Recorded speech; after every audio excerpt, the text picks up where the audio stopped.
everybody, thank you for joining me. I've been doing a few videos recently about why I think you should become a HGV driver and why drivers are leaving, etc, etc. And I thought I'd do a video about what skills I feel it is that you need to have to be a HGV driver, and talk about some of the things that I do to help with those skills and help learn those skills that I've developed over my relatively short time driving trucks now. So the first thing I think you're going to need to have is a lot of patience, and that's for pretty much every situation. You could be spending hours sat in traffic or hours waiting on a bay in an RDC for 1-2 pallets. It's just the way that it goes. It's situations like these that are going to give you the most stress throughout your day, and taking time out to de-stress from that situation is going to be key, because otherwise you'll just stop enjoying the job even quicker. If the traffic is particularly bad up ahead, normally I would pull over and just have a break, let the traffic clear. That isn't always possible if there's been an accident or a road closure, but yeah, by pulling over and having my break, it's just taking me out of that situation, resetting my working time, everything like that, and then hopefully I'm not in that stressful situation. Normally I'll leave earlier as well than what I need to, so if I've got a 2.5 hour drive to do, I will leave 3 hours before I need to be there typically, because I don't want to be put in that situation of stressing and panicking in traffic. And although that's not always possible because of working time breaks, etc, etc, it is something I like to do. Now when it comes to waiting at RDCs, that's a completely different story. Typically the best way to deal with that is to go to sleep. I normally set my alarm for an hour and then see what they're doing after that. After a while of doing RDC work with containers and fridges and those types of things, you get an idea of what's going on the trailer, how far along the trailer they are, just by the movement that's going on. And yeah, asking the people if they've got any breaks planned when you arrive, so that you know you've got an idea of how long you are actually going to be there, because again, you need to sit and wait. It is what it is, unfortunately. The next thing I think you need is a good sense of direction. Seems like an obvious one to say, and I can already see people in the comments going, of course you've got to know where you're going, but you'd be surprised how many drivers that you speak to that literally just blindly follow their sat-nav. They don't actually have a clue where it is they're going, or where the nearest big town or city or whatever it is actually is. Now of course I do use a sat-nav. I actually do use the one that I did a review on a few videos ago. I'll link that somewhere up on the screen here. But typically that's for the last few miles of the journey, because I don't know exactly where it is that I'm going.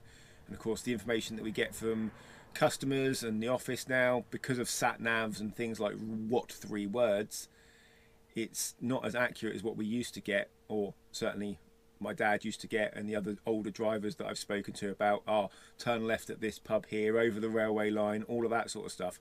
We just don't get that anymore. So yeah, got to rely on those modern technologies, the sat-navs, things like that.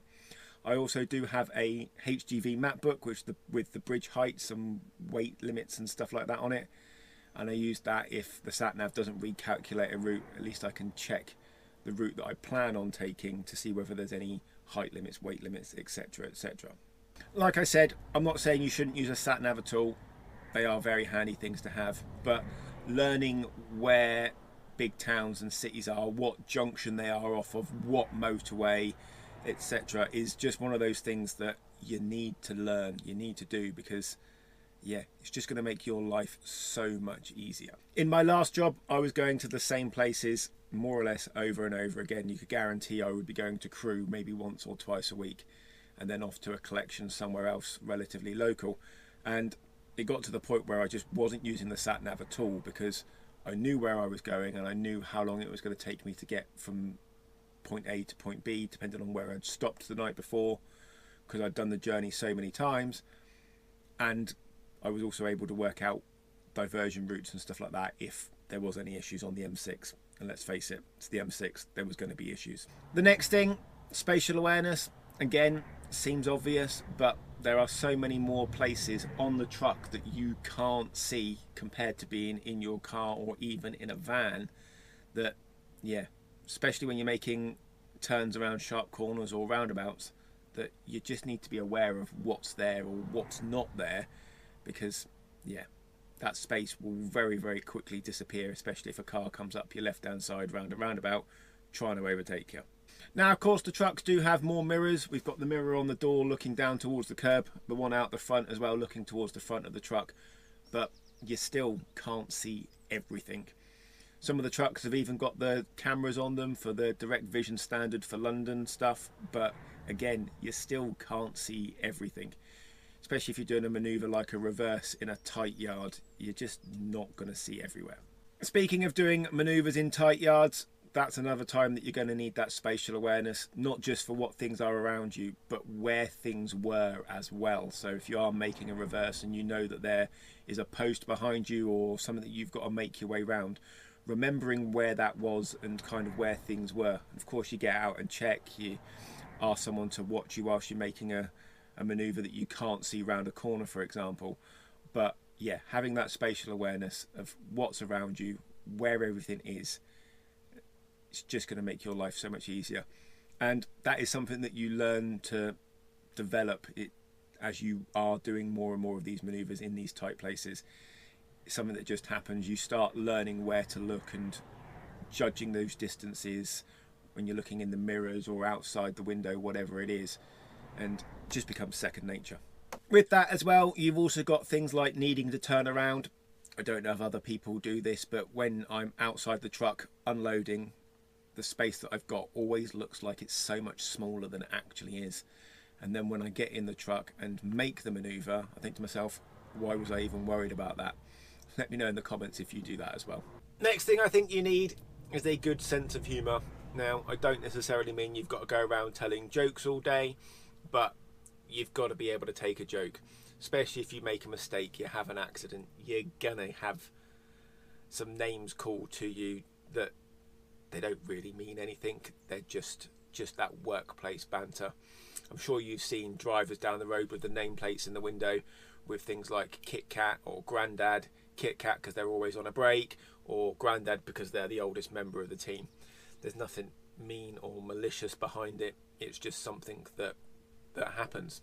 Now, of course, I'm not saying we should allow workplace bullying, but yeah, it's one of those things that typically with HGV drivers, what I found is if you've annoyed someone, upset someone, whatever it is, you're going to be called some not very nice names in the canteen, but 2 minutes later you're going to be mates again because it's just dealt with.